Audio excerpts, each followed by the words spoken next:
DepEd calendar of activities for school year 2025-2026 nilabas na. Magandang araw po sa inyong lahat. Handa na po bang malaman ang schedule of activities? Tara na't alamin ang mga to. Simula na po ang pasukan sa June 16. Sa August 20 and 22 naman po ang start ng first quarter examination. October 23 and 24 naman po ang second quarter examination. Before po tayo mag-proceed sa third and fourth quarter examination, magkakaroon muna ng Christmas break from December 20 to January 4, 2026. Next year po, 2026, January 22 hanggang 23 ang third quarter examination. Ang pinakahuling exam naman po sa school year na to ay sa March 19 to 20, 2026. Yan po ang academic quarter 4 examination. Ito po ang monthly activities. Simulan po natin sa month of June.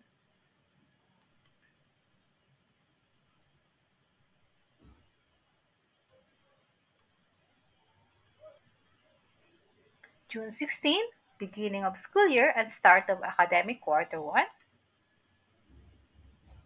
Monthly activities for the month of July.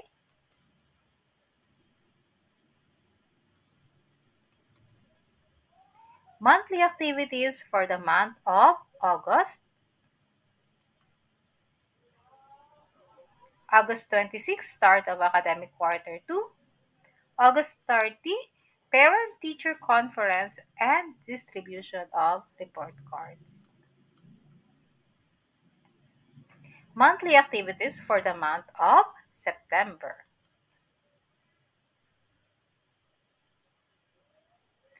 September 5, start of National Teachers Month celebration.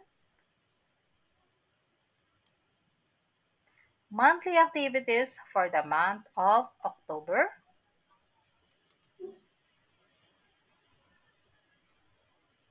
October 23 and 24, academic quarter 2 examination.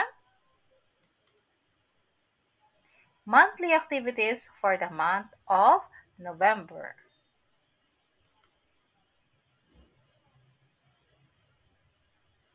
November 3, start of academic quarter 3. And November 27, araw ng pagbasa. Monthly activities for the month of December. Pinaka-highlight po sa lahat, December 20 to 31, year-end break. Monthly activities for January. January 5. So, babalik na po ulit sa mga klase nila. And for January 22 to 23, academic quarter 3 examination.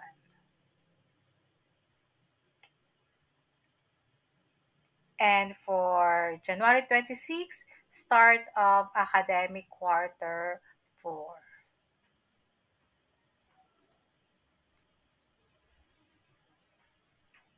Monthly activities for the month of February.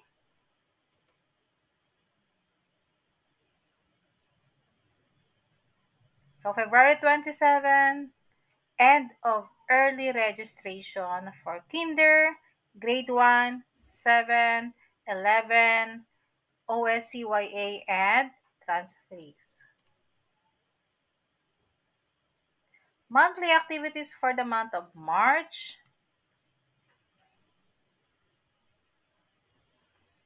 March 19 to 20, academic quarter 4 examination. And for March 23 hanggang 27, EOC, deliberation of honors. And ang pinakahihintay ng lahat, March 30 to 31, 2026, end of school year rights. Monthly activities for the month of April. So April 1, that will be the distribution of cards. And for May 1, start of EOC intervention program. Maraming salamat po and good luck po sa ating lahat. God bless us all.